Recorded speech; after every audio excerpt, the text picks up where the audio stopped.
It's time to step back out of the shadows as the dark night rises.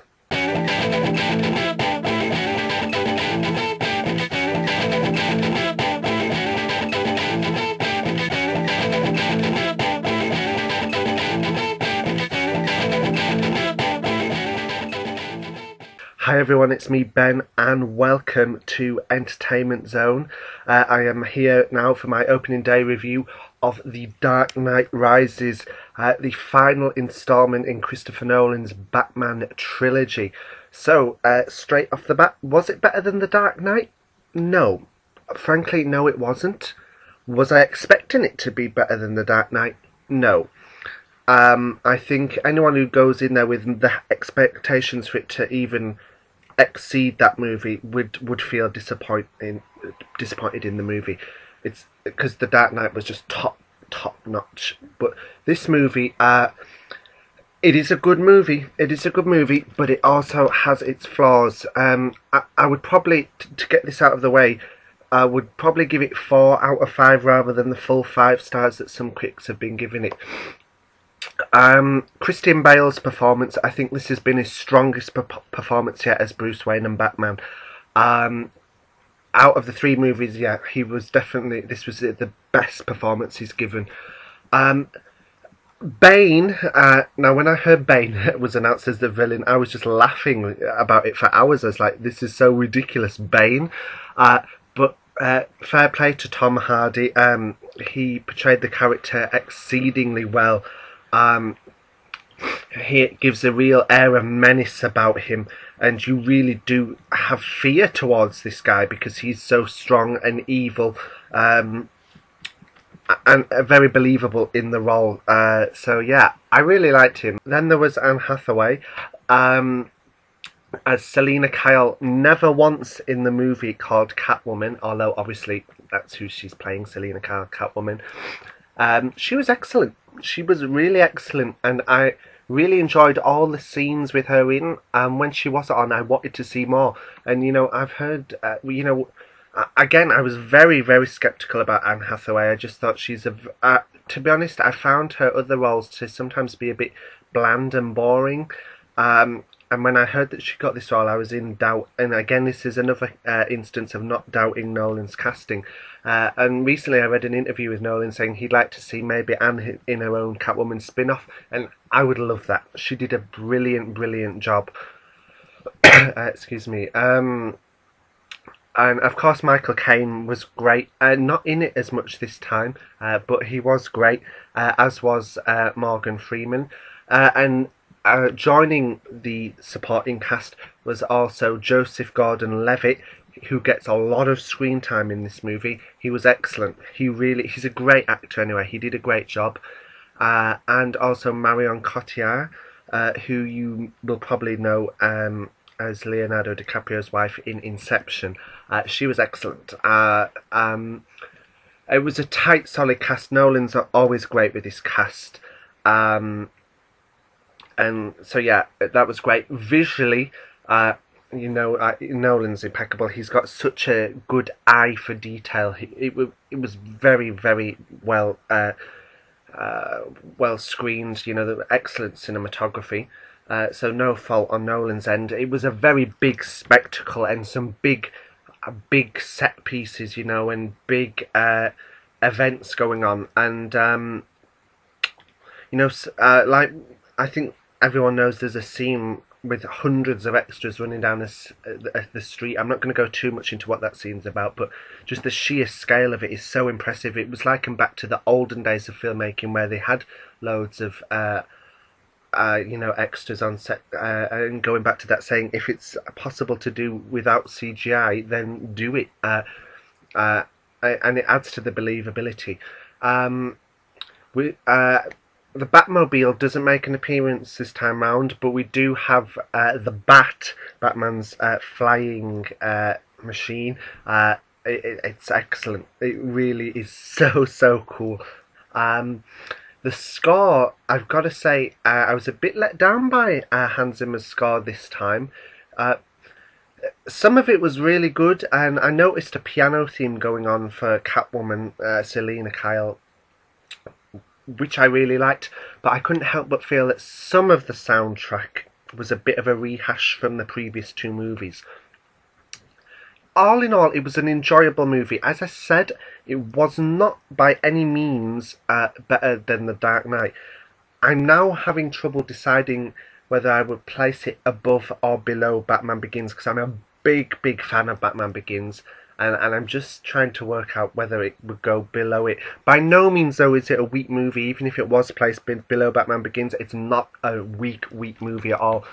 There's some plot points that I think maybe the more die-hard fans or the comic book fans will probably find predictable. Some people might be like, oh, I saw that coming.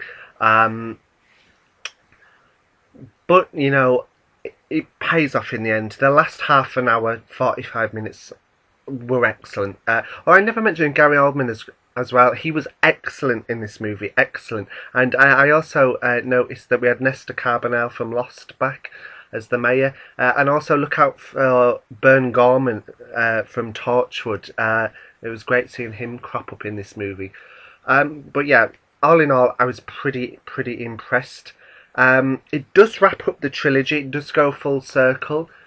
Does it leave other avenues open?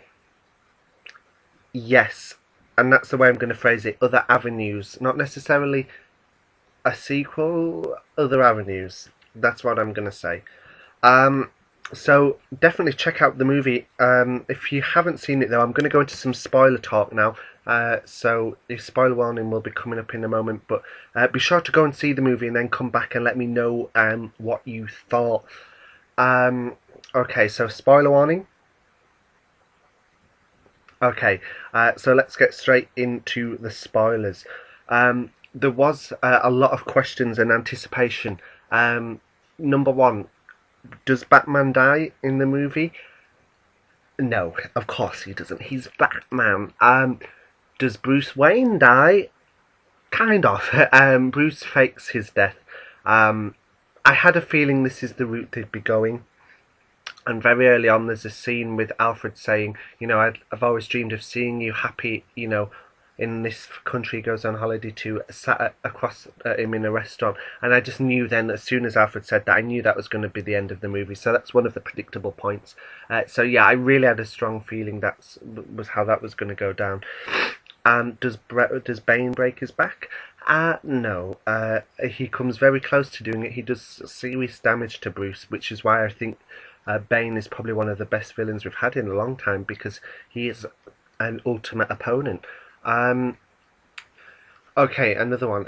Is Marion Cotillard actually Talia al Ghul? The answer is yes, and I love that reveal.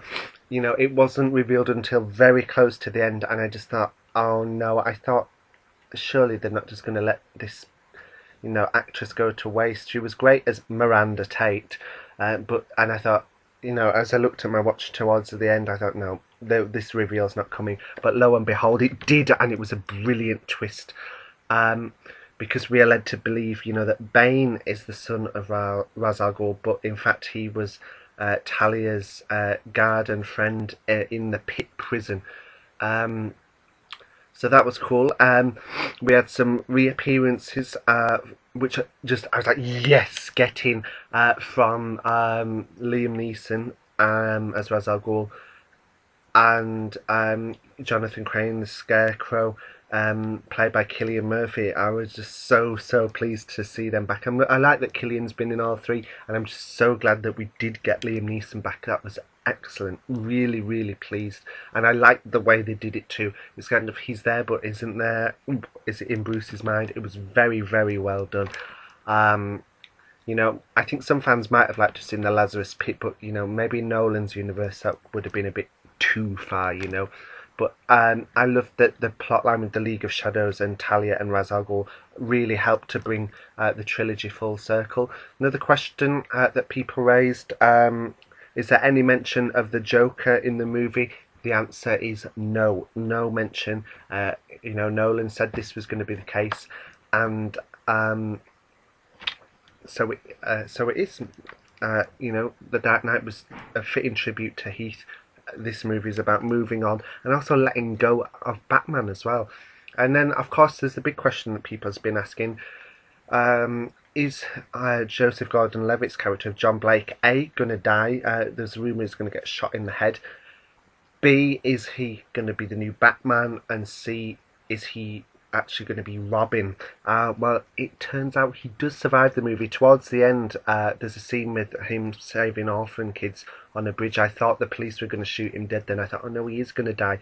But at the very end of the movie, he's revealed to actually, his name is actually Robin Blake, John Blake. A nice analogy. Nolan said Robin had never been here, but there he is. And then Bruce, after faking his death, has left Robin the Batcave in his will. And the very last shot is the podium in the Batcave rising with Robin's, or John Blake, whatever you want to call him, stood on it. So there's so many avenues they could do now. The reboot could be. It could be, they could reboot Batman again. They could continue with Robin / John Blake as Batman, or maybe they'll have him as Robin or Nightwing in his own movie. Maybe he'll become Nightwing. And as I said, there is definitely the potential for a Catwoman spin-off done properly this time. Nothing like the Halle Berry movie. So yes, this is going to be a movie that will have a lot of people talking, and it's a fitting end to Nolan's trilogy. It flew by for 2 hours 45 minutes as well, I've got to say that. So leave a comment below letting me know what you thought of the movie. Don't forget you can tweet me too at BLMaiden, twitter.com/BLMaiden is my account. So be sure to follow on there. And don't forget, for all the latest news, reviews in the world of film, TV and entertainment in general, be sure to subscribe. So we say farewell to you, Batman, but we hope that you won't be away too soon. Okay guys, take care.